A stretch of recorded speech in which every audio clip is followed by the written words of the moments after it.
Shalom, shalom, giving all praises to Yahweh Hashem, Yahweh Shabbat, Hashem, Rakar Kadash, double honors to the apostles and the elders, the GMS, the rule and teach word and script, and salutations to all your Akim out there that are doing this work in truth and sincerity. Today's lesson is going to be about the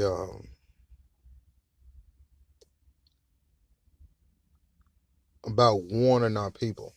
Basically, we need to warn our people, blow the trumpet, okay?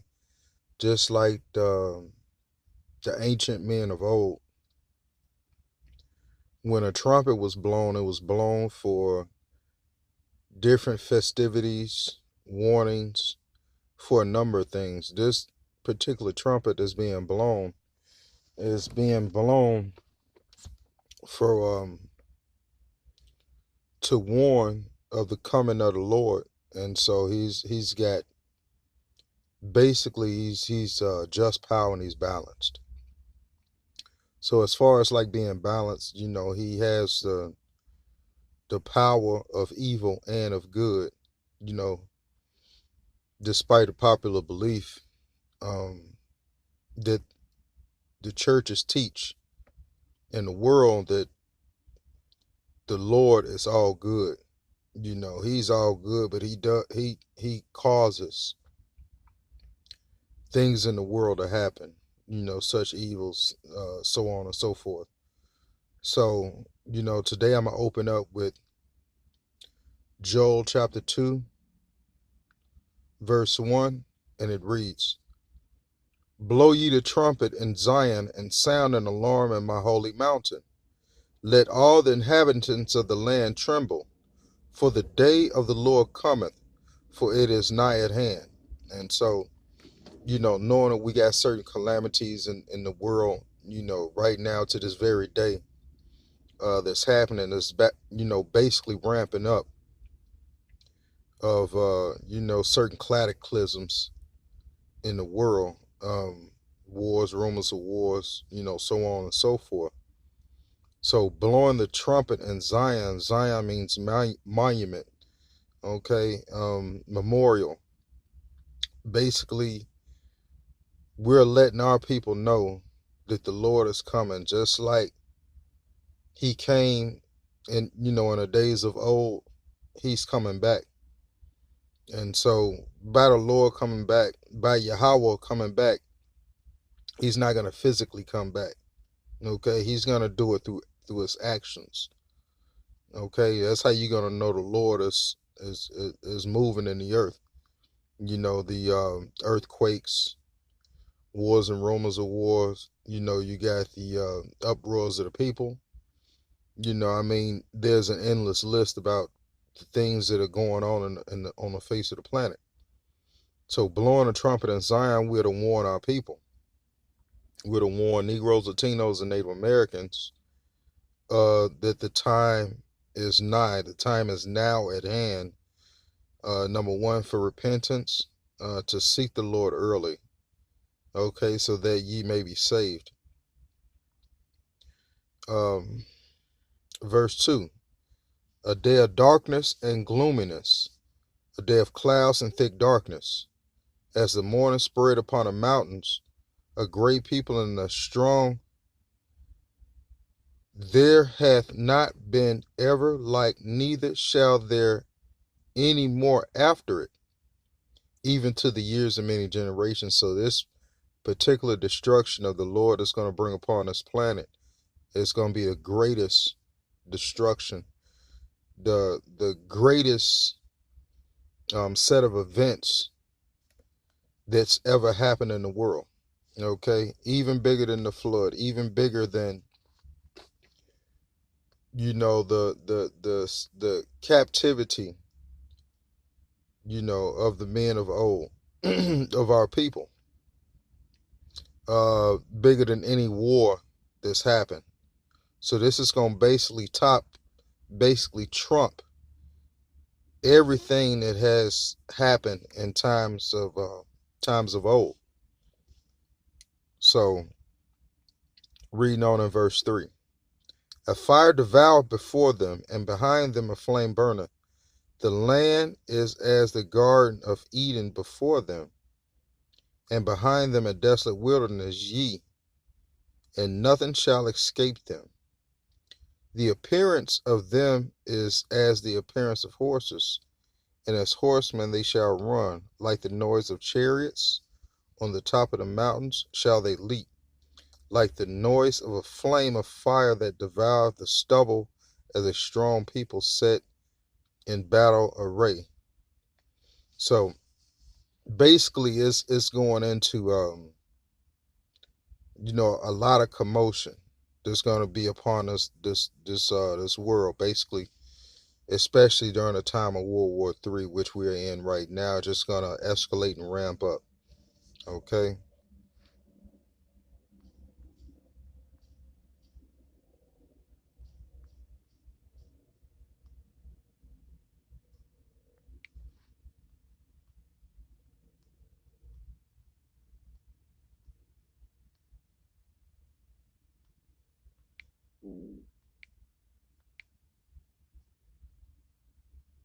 So this is going on into the uh the uproars of the people, the people that are protesting out there in the world that we see today, in many parts of the world, many countries, such as France, you know, China. So, this gives a good description of things that the Lord is doing on the earth right now. So let's go into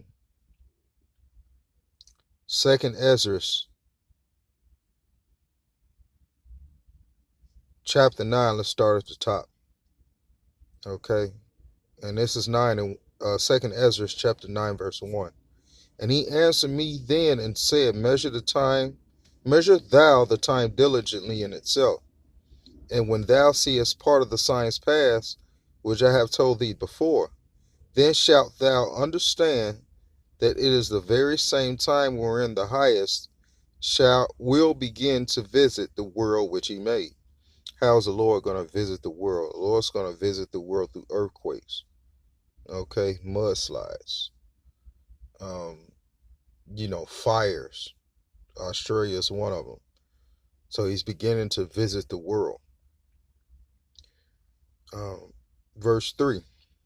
Therefore, when there shall be seen earthquakes and uproars of the people in the world, then thou shalt well understand that the Most High spoke of those things from the days that were before thee, even from the beginning. For like as all that is made in the world have a beginning and an end, the end is manifest. Even so the times also of the highest have plain beginnings and wonder and powerful works and endings and effect and signs. And every one that shall be saved and shall be able to escape by his works and by faith wherein by ye have believed. So, number one, the salvation is given for the elect of the nation of Israel. Okay, that's the 144,000 men, the governing body of Yahweh Shai, and the 1/3. Okay, the 1/3 being, you know, what's left over is going to be saved from the 144,000. So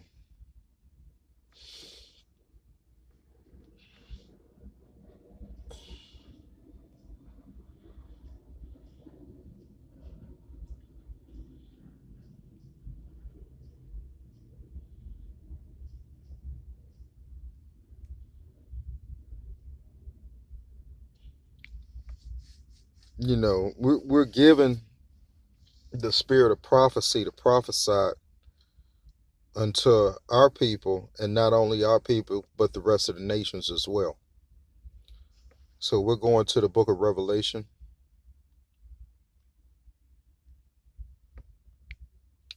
chapter 19, verse 9, and it reads, Okay. This is Revelation chapter 19, verse 9. And he said unto me, Right, blessed are they which are called unto the marriage of the supper of the Lamb. And he said unto me, These are the true sayings of Yahweh. And I felt at his feet to worship him. And he said unto me, See thou do it not. I am thy fellow servant and thy brethren, and have the testimony of Yahweh Shai. Worship Yahweh, for the testimony of Yahweh Shai, the spirit of prophecy.